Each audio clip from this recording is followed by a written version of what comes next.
good news. I'll just make a loop around here a little bit.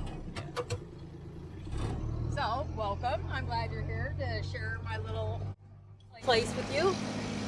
It has a lot of fond memories for me here. My great-great-grandparents came here in like the late 1850s and came across in a wagon with oxen from Ohio, and they settled.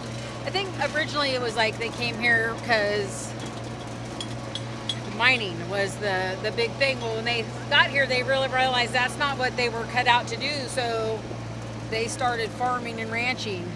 So they've been farming and ranching here since that time.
What are we doing here? We're diverting the water or slowing it down? Yeah, so what we're going to do here is,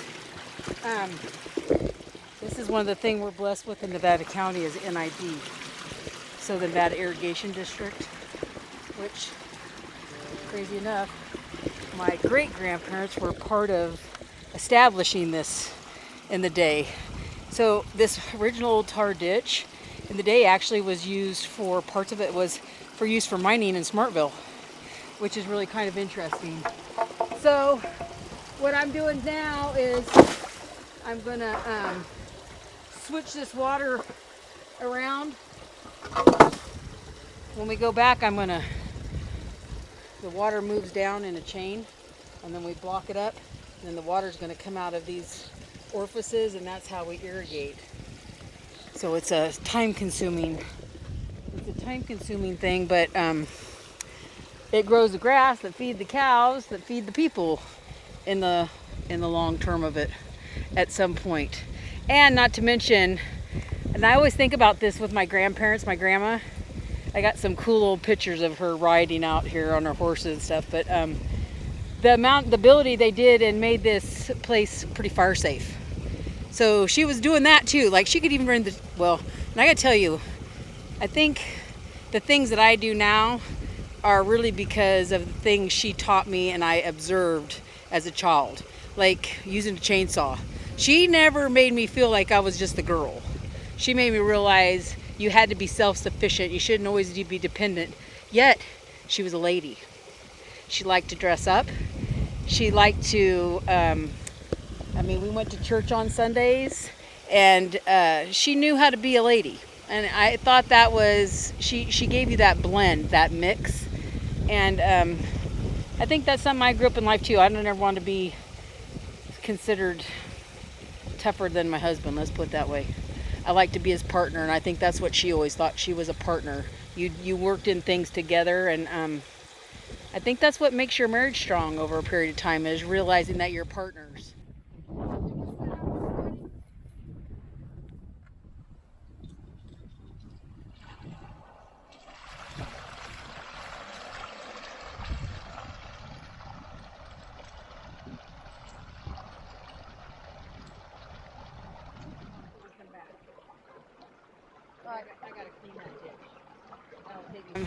So women were really way more multitasked than men, and but she showed me you could be all of this. And I think that's growing up was such a blessing. I think a lot of kids don't get to see that side of their grandparents, and I've got to be a part of her working life. I think that she instilled a lot of my work ethic. My dad did a lot of that. I watched him, but that's because he grew up with her. And in the day, she always tells me a story about when she was a young child. She would be what we call now like ADD, possibly, or hyperactive was the word in the day, I think, maybe. And she tells stories of her folks taking her to the mountains. Like, this would be child abuse in these days. They'd take her up to Butcher Ranch where we went, and that's where she would hang for the summer. She said that sometimes she felt like she only had squirrels to play with. And, but you know, it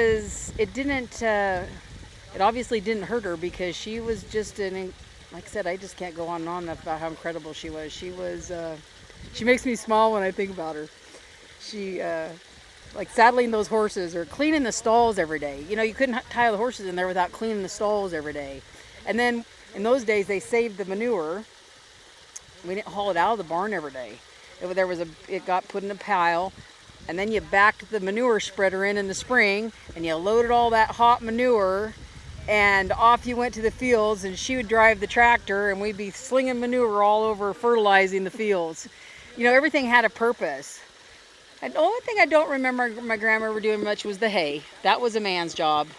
And she didn't get involved in the hay very much, but I think that's because she took care of the cows. So as a kid, we did hay. It was fun.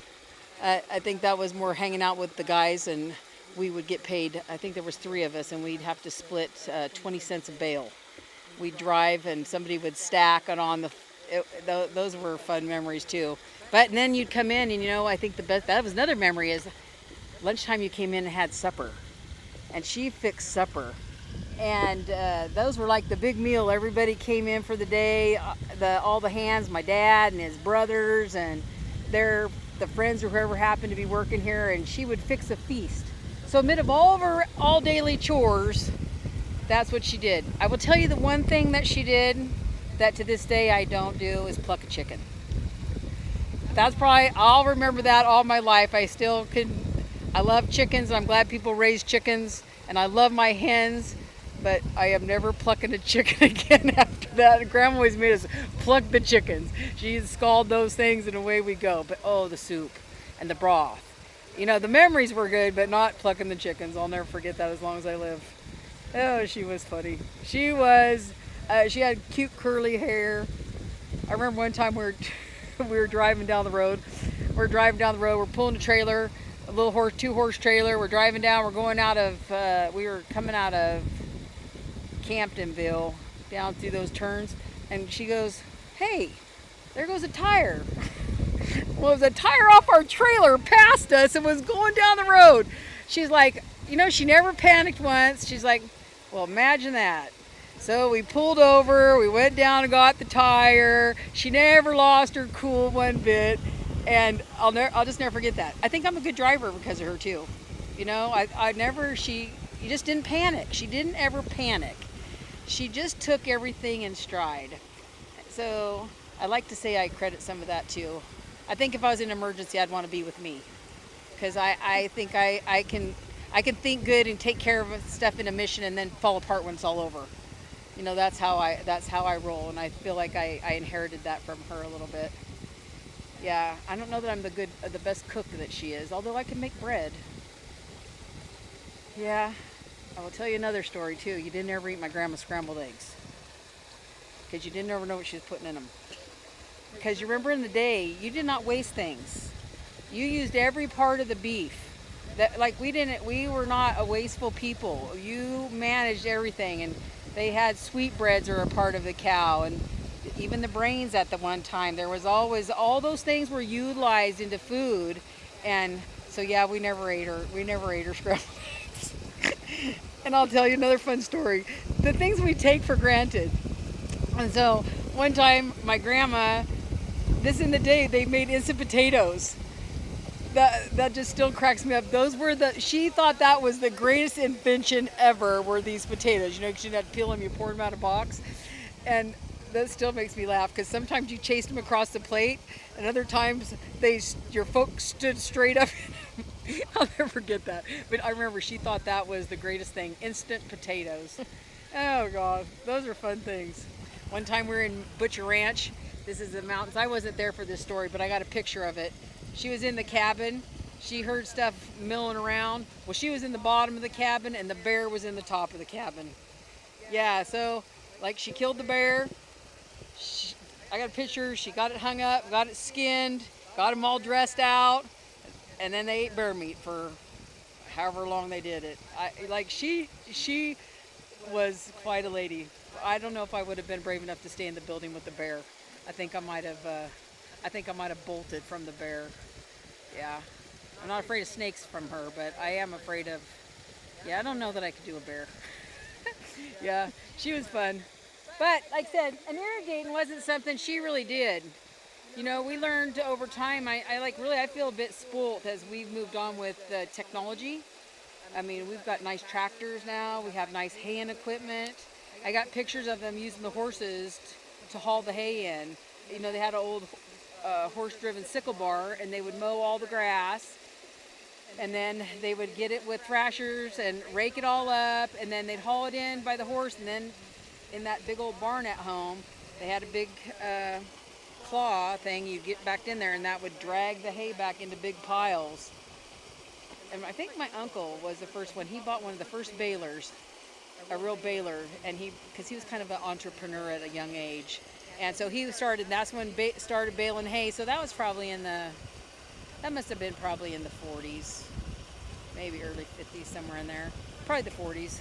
Yeah, and now look, we've got nice tractors. I've got a Freeman baler, and we still do a lot of hand labor here, and not like being in the valley doing the hay because we don't have that kind of ground here. But just like that little machine over that little RTV, it's got a dump bed. We use that thing every single day. You pull a hand lever, it empties itself, and away you go. You filled it. We feed hay out of it. My little four-wheeler, of course, I think it was a lot thinner in the old days. I used to walk all these ditches all the time or ride my bicycle. But it takes off a lot of time having these new fandangled things that we do have. And I never try to be ungrateful for that.